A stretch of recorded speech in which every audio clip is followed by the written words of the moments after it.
Olá, turma, boa tarde. Aqui quem fala é a professora Gilmara.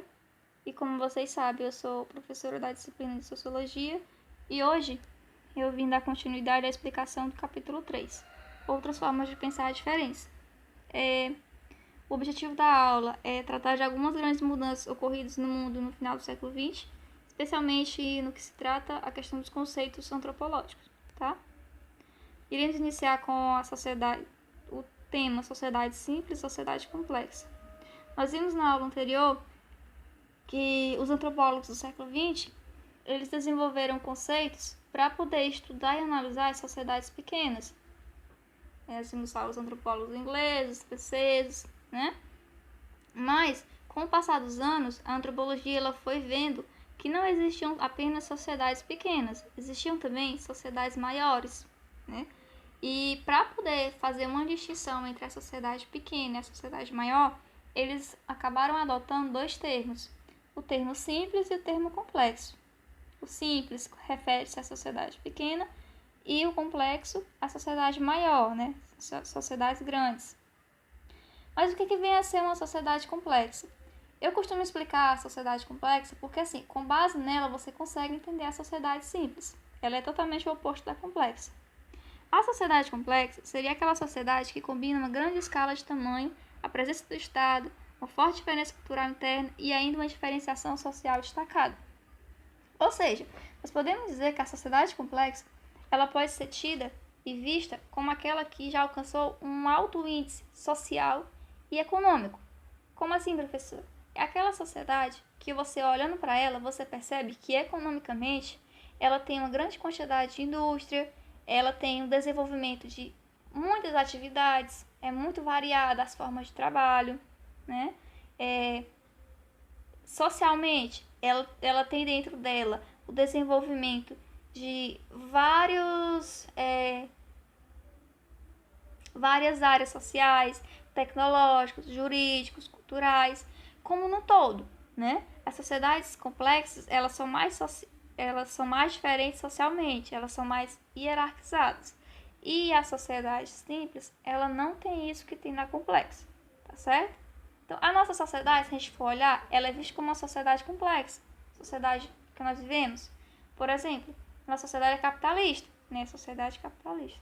Você vê que economicamente ela é bem desenvolvida, nós temos muitas atividades de trabalho, como professor, médico, pedreiro, mineiro, minerador no caso, enfermeiro, psicólogo. Você vê o trabalhador da indústria que tem seu trabalho muito dividido, tem aquele que desenha o sapato, tem aquele que corta o sapato, que cola, que encaixota, que transporta, tem aquele que vende. Você vê? Se você vê isso dentro da sociedade, é porque ela é uma sociedade complexa. Se você não vê isso, ela é uma sociedade simples. Outra característica da sociedade complexa é que dentro dela é possível você ver vários tipos de culturas dentro dela mesma. No Brasil, por exemplo, é possível a gente ver que dentro da sociedade brasileira nós temos lá internamente tipos de etnicidade, né? Temos a etnia indígena, a etnia negra, nós temos isso também, entendeu? Então, assim, por a sociedade complexa ser diferente da sociedade simples, os antropólogos perceberam que necessitavam de conceitos específicos para poder estudar as sociedades ditas grandes, ditas complexas, ok? Porque assim, os conceitos de cultura, de estrutura social e de função, eles não explicavam essa realidade. Então, eles acabaram criando um conceito, que foi o conceito de aculturação, para poder tentar explicar essas sociedades ditas complexas. O que vem a ser o conceito de aculturação? Por uma sociedade complexa, como eu falei para vocês, ter dentro dela vários tipos de cultura, né? Vários tipos de sociedade internamente, os antropólogos achavam que existiam dentro da sociedade, primeiro, o que é a aculturação. A aculturação é um processo que resulta do contato entre dois povos, entre duas culturas, certo? E essas duas culturas, socialmente, vai existir uma mais forte e uma mais fraca. A mais forte, ela vai impor a cultura dela para a mais fraca. E a mais fraca, ela vai assimilar a cultura do mais forte. Exemplo, o indígena aqui do Brasil e o europeu quando chega aqui. O europeu, ele é mais forte culturalmente, o indígena é mais fraco, seguindo essa teoria da aculturação. Por quê? O indígena vai acontecer o que com ele? O europeu vem aqui, vamos pegar a questão da vestimenta. O europeu chega aqui de roupa e tudo e acha super estranho o indígena estar sem roupa. Então, culturalmente, ele acabou impondo o ato de se vestir, do índio vestir-se, né, andar vestido, e até mesmo inconscientemente o indígena acabou assimilando a forma como o europeu viveu. Então, quem foi aculturado? O indígena. Ele sofreu aculturação por parte do europeu. Só que com o passar do tempo, o conceito de aculturação, ele não vai servir para explicar as sociedades complexas. Então vão surgir outros dois conceitos, que é o conceito de etnicidade e identidade. Bom, o conceito de etnicidade, ele vai, juntamente com o conceito de identidade, a partir dos anos de 1960, aparecer cada vez mais forte e mais comum. É mais comum você ver ele dentro dos estudos antropológicos, certo?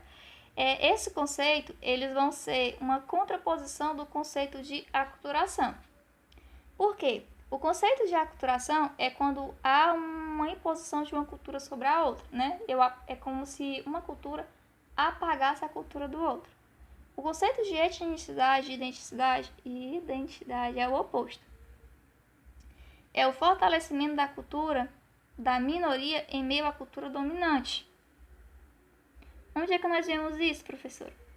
Nós vemos isso nos movimentos sociais, né? Constantemente. Nós vemos na mídia, nós vemos aí atualmente, há um fortalecimento da cultura negra, né? Você vê que o negro, ele é uma minoria, na verdade, ele é uma maioria fisicamente, mas que ideologicamente, culturalmente, ele era uma minoria. Tinha tudo para ser o que? Aculturado. Mas, segundo o conceito de etnicidade, o negro, dentro dos movimentos sociais, ele impõe o fortalecimento da sua cultura. Ele não aceita ser aculturado, certo? Esse é o conceito de etnicidade. Aí nós vamos ter uma escola, que é a escola de Manchester, né? Que vai ter a contribuição de Max Kluckmann e Frederick Bartman. Eles, dentro dessa escola, eles vão analisar o processo de descolonização da África e a instabilidade que isso vai provocar dentro da África, dessa descolonização, certo? Eles vão... Essa palavra tá errada, hein, Sará? Eles vão analisar essa diferença que vai começar a existir dentro da sociedade africana, porque vai começar a existir várias diferenças étnicas dentro da questão da África, né?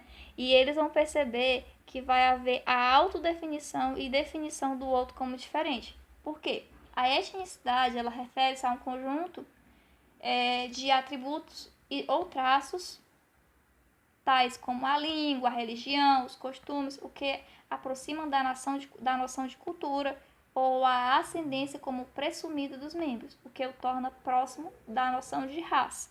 Mas não é a mesma coisa que raça, certo?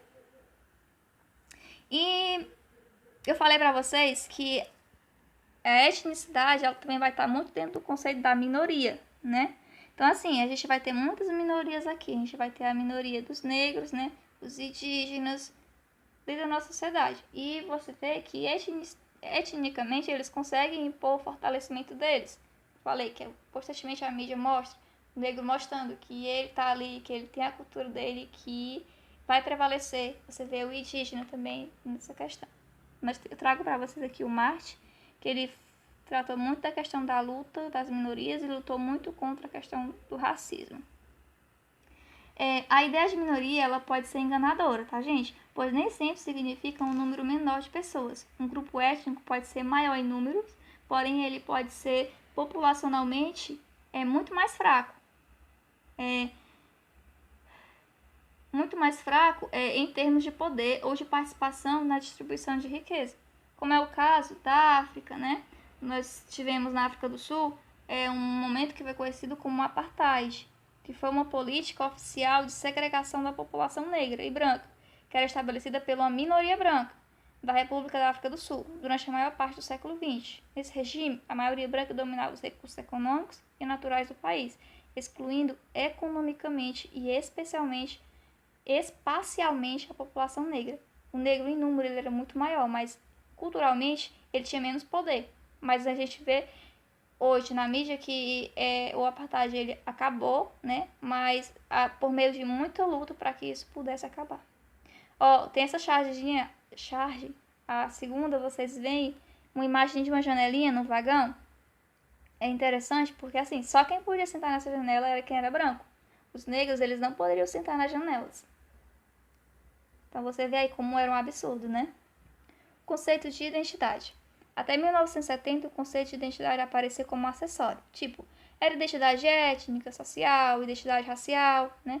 Mas a partir de 70, ele vai ganhar outra conotação. É relacionada à intensa fragmentação social. Exemplo, migração, movimento político ligado à etnicidade, religião, movimentos políticos. E a globalização e os meios de comunicação, eles vão ajudar muito nesse conceito de identidade, certo?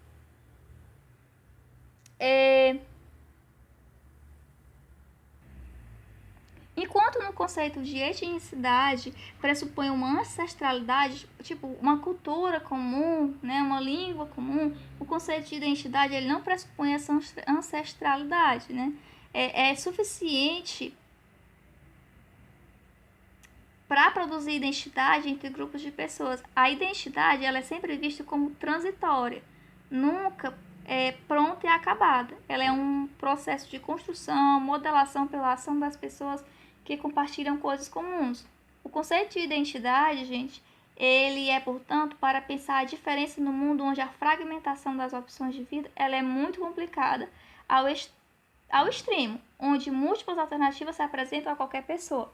Eu até trago para vocês uma charge que é possível ver o primeiro casamento gay no universo dos quadrinhos, né? Quadrinho Marvel.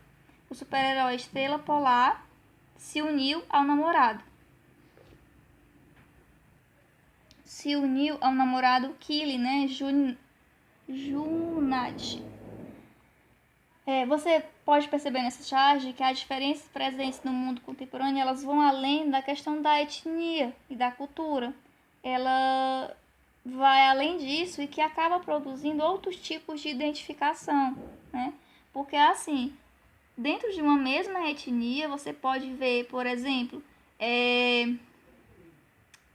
entre um ultra-religioso, um negro e um ativista por direitos homoafetivos, você vai ver uma diferença entre um negro que é a favor da religião ali, você vê um negro que é homoafetivo, você vê uma relação de identidade diferente. Eles fazem parte da mesma etnia, são negros, mas eles lutam por identidades, têm identidade diferente.